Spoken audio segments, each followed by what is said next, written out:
Hey guys, welcome back. We are doing chapter 4 of Cassie Comes Through.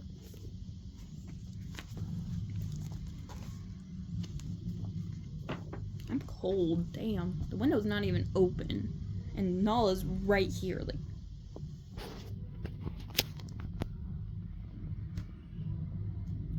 she looks so bored! Okay, anyway, Cassie comes through. Chapter 4. How was that? Said the professor. Cassie was confused. Star, excuse me? She stammered. She looked up to see that her teacher was grinning down at her. I was putting on a show for the rest of the students, Professor Lucretia Delphinus explained, handing Cassie her stars app. You know, make them think I was really annoyed with you. I didn't want to blow your cover. She put a hand on Cassie's shoulder. Pretty convincing, huh? Cassie nodded. She was still so tense she was unable to speak. Professor Lucretia Delphinus had been convincing, all right. Look, I realize how boring these introductory classes can be for you when your studies have already taken you so much further, the professor continued. Cassie nodded. Relief flowed over her, and she was finally able to give the teacher a shaky smile. For the rest of these girls, Professor Lucretia Delphinus explained, wish identification is something that will happen star years from now. For you, it could happen any starman.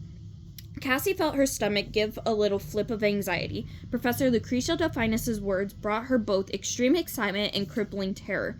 Each time another star darling was chosen to go on a mission, she could see the looks of disappointment on the other girls' faces and realized they did not experience the same overwhelming feeling of relief that swept through her.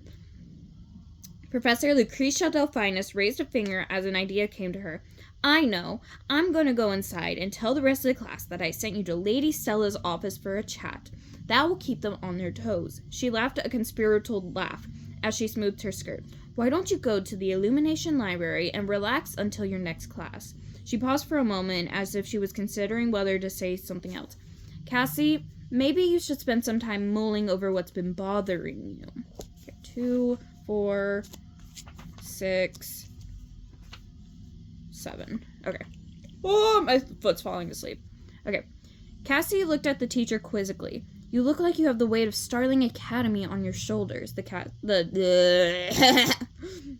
teacher explained. She looked deep into Cassie's eyes. Is there anything you want to talk about? Cassie felt her chest expand for a moment when she thought of the possibility of having an adult ally, a grown-up to trust, an authority figure to share her worries with. It was like being presented with an unexpected but extremely valuable gift. But she couldn't get rid of the feeling that she shouldn't trust anyone. She shook her head. Actually, everything's fine, she fibbed.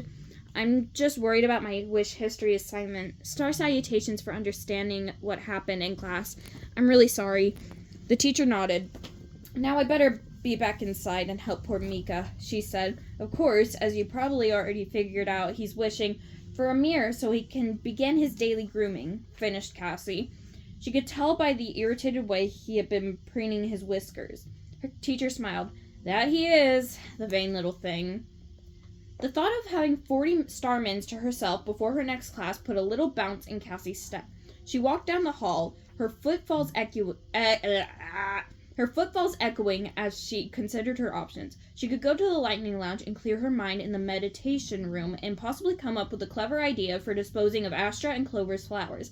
Since those two had their flowers the longest, she thought that they could certainly put up a fight to keep them. Yeah, you're gonna get star balls thrown at you or, hit over the head with instruments or something like that. She might have to do some fancy footwork, or should she steal some time for herself and finish the last chapter of the hollow book she was reading? It was her uncle's latest thriller, which would definitely relax her. It wasn't even available to the public yet, but she was certain it would be another runaway bestseller. She was pretty sure she had the mystery all figured out, but Uncle Andreas often threw a few misleading clues, also known as drifting moonbugs, into his stories, so she was really interested to find out if her hunch was correct.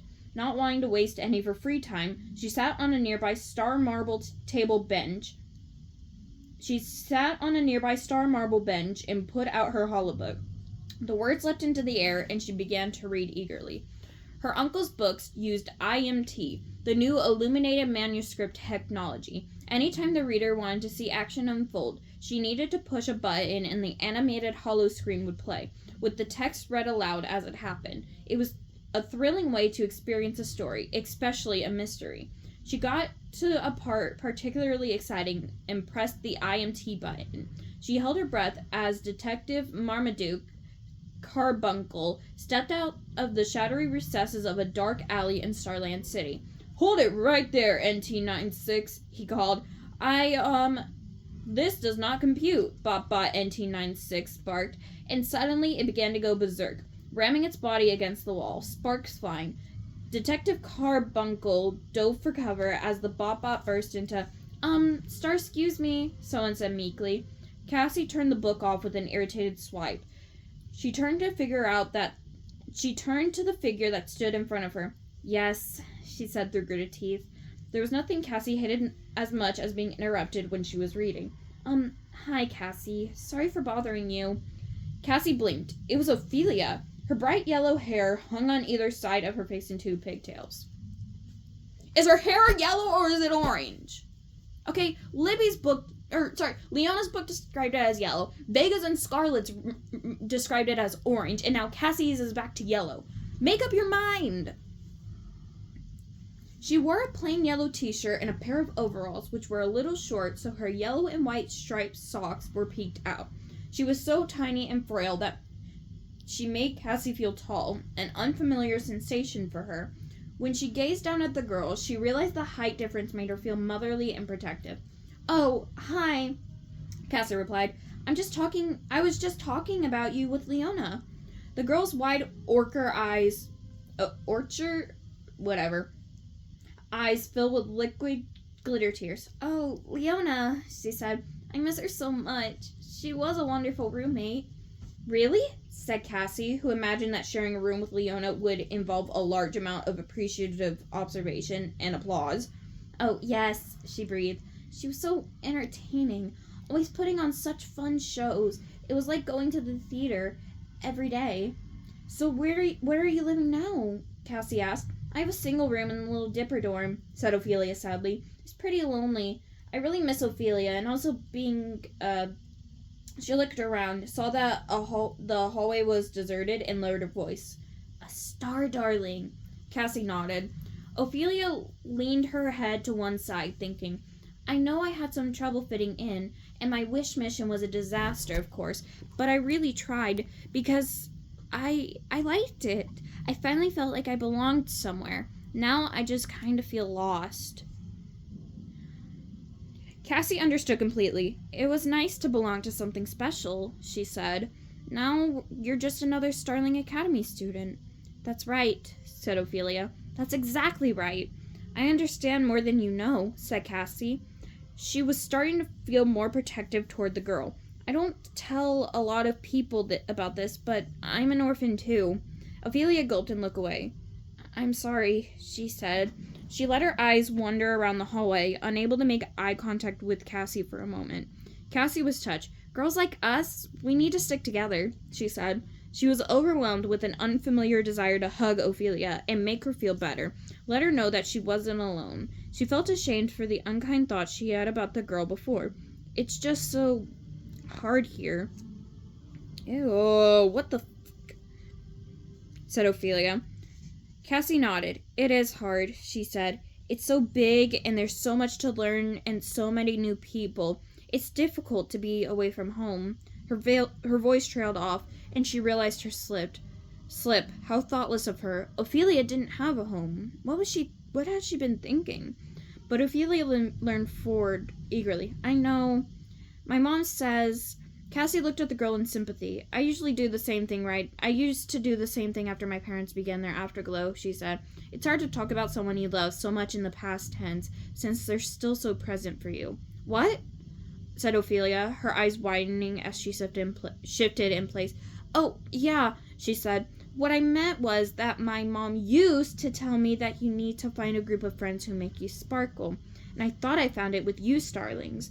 Just because you're not an official star, darling, it doesn't mean we can't make you sparkle," Cassie told the girl gently. Ophelia's face lit up. "Star salutations, Cassie," she said. The bell rang, and the girls began to swarm out of their classrooms. Ophelia was jostled about. I'll holotext you later, said Cassie, as she turned her head down the hallway toward her next class. I'll see you again soon. Cross my stars and hope to shine, she promised. Ophelia smiled wanly. I'd like that, she said softly. Then she turned and merged into the current student's, her small yellow pigtailed head disappearing almost immediately. Cassie stared after her, a smile on her face. All Ophelia needed was some friends. Poor thing. She started toward the science installation for her next class, then stopped in her tracks. Watch it, said a blue-haired girl. First year, she remarked to a friend. A sudden thought crossed her mind. She knew why she was roaming the hallways during first period, but why hadn't Ophelia been in class? Chapter 5. Look how much we have left. And then we get to move on to the next set of books. I'm honestly surprised. Okay, see you guys in a few minutes.